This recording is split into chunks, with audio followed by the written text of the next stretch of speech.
Assalamualaikum warahmatullahi wabarakatuh. My name is Shisha Batisha Amanda binti Syamsul Hazri and my metric number is 211220681. Today, I want to talk a little bit about the impact of globalization on economic growth of ASEAN countries.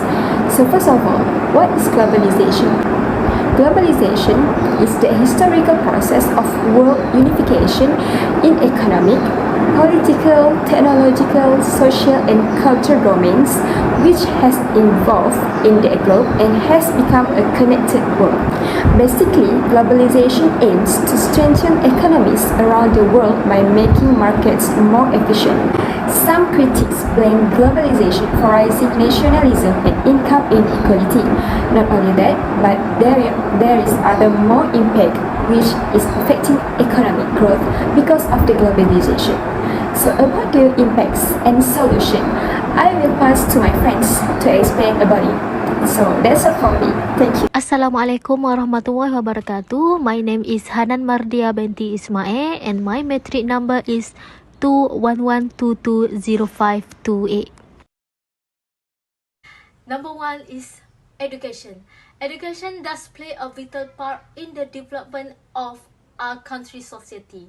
Education allows the country to develop high-quality professional people resource and variety of discipline. Education has impact on a country's economic growth, which indirectly represent the country's riches and prosperity. Education allows the government to process human resources that are easy to comprehend and always prepared to tackle anticipate change and advancement. However, in recent years, the education system of ASEAN countries have been a topic of discussion on country basis within the community. Parents want to see their children thrive in education, but companies are concerned about the education system capacity to generate a young generation with the necessary knowledge and skill to meet today's difficulties.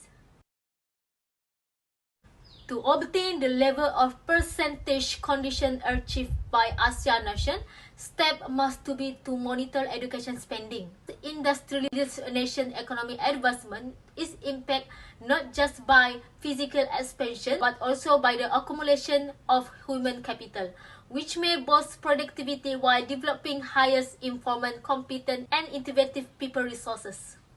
In injection with the stability of economy, the place such a emphasis on development on education workforce, the need of further interest and world economic system is recognized as a vital necessity in the future. The higher education level variable, on the other hand, make a little contribution to GDP. As a result, it can be argued the higher education has a good link with the ASEAN economic process and contributed to it. Alright, that's all from me. I will pass to my friend for more information about ASEAN country. For the second issue, unemployment and underemployment are developing Asia's most important problems.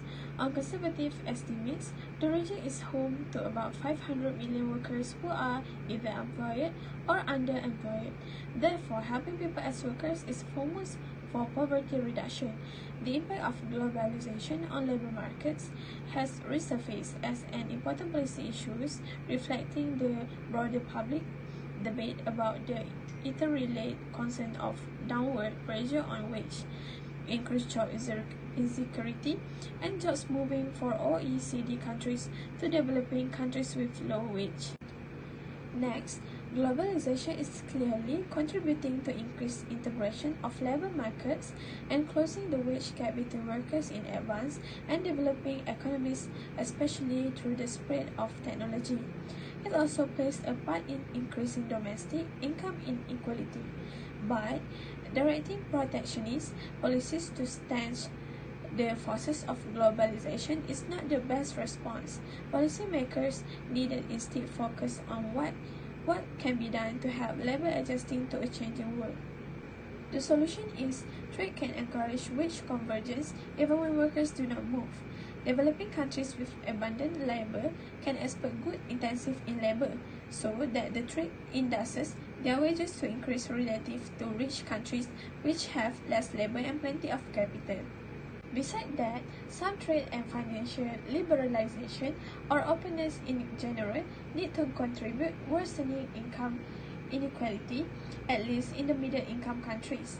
The link between openness and inequality depends in part of the policy adopted, as well as the structure of the economy and the initial income distribution. Hi, very good to everyone. I am Manjushri Srikannan. My metric number is 211222371, and I am from the course I am doing is engineering entrepreneurship. Okay, today I will be explaining the impact of globalization on economic growth of Asian countries and the analysis of the effects of globalization on the effort of welfare states in the OECD economics. So today I will be doing the issue and plus the solution. So economic is very important to every country. So economic is the main thing to develop a country. So now they analyze the efforts of welfare state in terms of both government expenditures and taxation. And then the data used in this topic covers 10 countries of ASEAN. The employee panel corrected the standard areas recognition method and least square dummy variable. The variables include government consumption expenditure and the total public spending, social security and transfers and ratio. And then the total imports, total rate, inflows and outflows, FDI as percentage of GDP and total rate of percentage of GDP, and the index of international financial openness covering different social interest rate.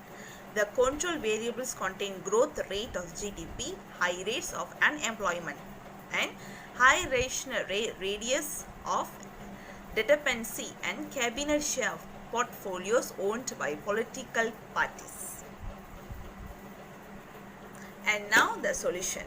There are some solutions for this issue. It is the government should reduce the taxes so that people can also lead to the peaceful life, and the price things also will go down and the expense will reduce and the people can save some money for their future.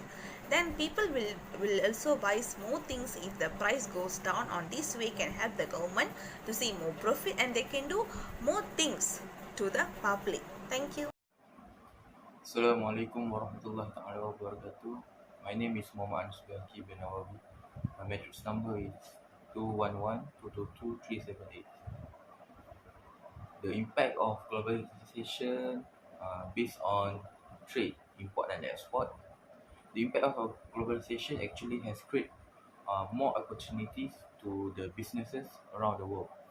It gave an advantages for them to source raw material with cheap price, and also give advantages to the businesses to choose lower labor costs in several countries. Asian countries have become a focal point for giant companies from Europe and the States because of the lower raw material costs and wages. For example, companies like BMW, Intel, and AT&T built their factory in Malaysia, Taylor's in Singapore, and Johnson & Johnson in Thailand. This actually has created a job opportunity for the local community and increase their individual income and of course the country's GDP. The solution to gain more investment from foreign investors are introduction of initiative or facilitation. Other than that, improve the application process for tax initiative. The government also can provide tax exemption to existing investors. This method is likely will attract more investors to invest in the country. That's all. Assalamualaikum warahmatullahi wabarakatuh. My name is Iman Farhani binti Rosman and my number matric is 211220538. I will present a conclusion about the impact of globalization on economic growth of Asian countries. As a conclusion, the impact of globalization on economic growth in Asian countries has been exploited year by year. In the education, the organization will make their own occurrence to make the people surrounding know about that organization. Once the organization has been very popular in that area, the parents will bring their children to that place. Labor market is where the workers get the worst salaries and also the service of the trade by the people in the organization. It means the workers and people need to be treated and also respect in the same way, not following by their levels and also standards. Economic growth of the countries, the globalization make the countries become very packed with the employees. As we know, Europe is one of the countries that have a globalization crisis because they have a lot of workers working there. The reason why there are a lot of employees there is because Europe offering the highest salaries for people. In the globalization eras, there's a lot of countries that tries to make the product that can be import and export to other countries. By doing import and export, they can increase the economy to the highest range between the other countries. That's all from me, Iman Farhani binti Rosman. Thank you. Assalamualaikum.